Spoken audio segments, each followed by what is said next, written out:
What up, people? It is NBA Winners Today. Back once again. We're here for March 12th, Paul. And we got 3 picks up the sleeve. Ready to rock and roll? All right.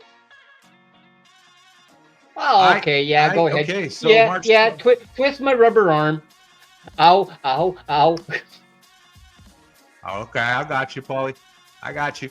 Okay, 3 picks up the sleeve for today's show, Paul. Oh, yeah, you went 3-0 last time, too, didn't you? Tank full. I did. Yeah, very happy about that. Yes, sir. Yes, sir. So I'm going to a tank bowl for the first game. It's the Philadelphia 76ers, a very, very disappointing team. No Joel Embiid. He's hurt. Paul George is hurt for them. I think Tyrese Maxey's hurt for them. They're just a walking asylum. Raptors have a lot of injuries themselves as well. Obviously, a disappointing year for the Raptors. I'm going to take the 76ers and the points. That's usually my motto when you have, 2 shitty teams. Take the points. So I think 5 points. You know what I mean? It's just you have futility versus futility. So I'm going to go and take some points in that situation. I think 76ers will be probably playing a little bit harder. I think Toronto's already started their tank mode. Philadelphia is pretty much right behind them, but not quite there yet. I think they have a little bit more pride. So give me the beat up 76ers plus the 5. And I'm going to move along to the second selection, Paul. I am going to go to the Clippers and Miami Heat game. Clippers won't have Kawhi tonight. He played yesterday. He doesn't play back-to-backs. But, I mean, the team's still pretty red hot. They still have James Harden. They still have Ivica Zubac. And, they're just a very, very deep, solid team. They're facing the Miami Heat. Miami Heat haven't been playing their best ball, but I'm going to take them here. And I'm going to lay the 2.5. I think they get the job done. They're rested. They didn't play yesterday. Clippers played yesterday. Clippers had to fly from New Orleans into Miami here. And Clippers, they lost yesterday. And Miami Heat pretty rested. And they're still in the play-in playoff picture in the East. Okay. So I like these guys to bring the effort, beat up the shorthanded Clippers. So I'm laying the 2.5 against the better team, and I'm taking the Heat from Miami, Paul. Woohoo! And one more game. Yeah, one more game up the sleeve. This is going to be a battle of 2 of your nemesis, Paul. Cat. And sorry, not Cat. Cat's not there anymore. Gobert. It's Gobert versus Jokic. 2 guys who you didn't have the most fun with. And I'm taking the Timberwolves plus the 3. It's a small number. Denver usually isn't favored by this small of a number. And Minnesota did beat them in the playoffs last year.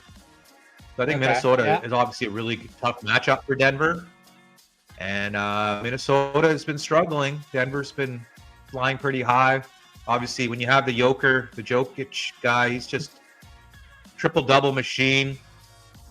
Yeah. And I know in the NBA 2K game, your creative player had a little bit of trouble with him and probably a little bit more success with Gobert. I think you dunked on Gobert quite a bit, but I think Minnesota Timberwolves, they're going to have a little bit more effort in this game. Denver probably is sitting a little fat and happy. T-Wolves need to move up the rankings. They don't want to be in the play-in. Anthony Edwards and gang. Julius Randle's back, healthy for them. So that is pretty much the trifecta. A couple other games I was looking at, Paul. I was thinking of laying the 6 with the Spurs against Dallas, but both teams are just beaten up. All their star players are hurt, so it's kind of I don't know if I want to lay 6 with San Antonio, but that's the lean. Yeah.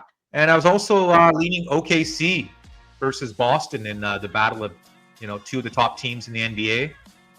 I think OKC is the best in the West.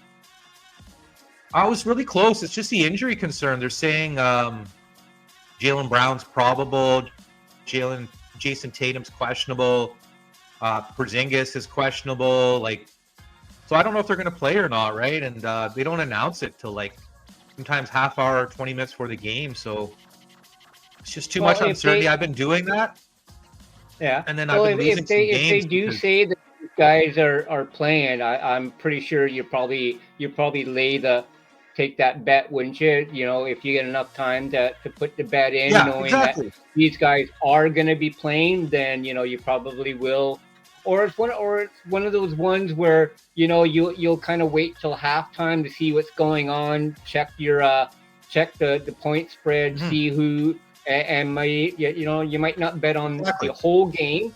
You just might say, okay, well, second half, I'm liking, you know, the Celtics are getting, like, say, you know, are they going to be over under this many points? And you might go, okay, well, yeah, they're looking like they should do it. You know, it's only the second half bet. You know, you might lay a little bit of money on that. The thing is, we got to get the show out, right? Like a couple hours before the game. So I'm trying to go with the matchups where there's not too much injury concern on each side, right? Like it's it's already been announced, or you pretty much know what's going to happen, because it's just, I don't know. Some of these teams in the NBA, they play games where they'll bench a player, and then they think the other team will let down, and then the other team will bench a player, and they play this little game of benching, right? And it's kind of annoying. So makes it tough to bet, man. Like that's why I can't put that many bets on the show, right? Because it's just like, who the fuck is playing? Who is playing? I have no clue, right? So anyways, that's my little rant there for today's show. Like to thank our awesome fans, viewers, for joining us, friends, family, NBA fans, everyone in between. Thank you so much for joining us. You guys are absolutely the best. Paul and I will catch you guys on the next episode of NBA Winners Today. Later, y'all. Hang loose. Peace out.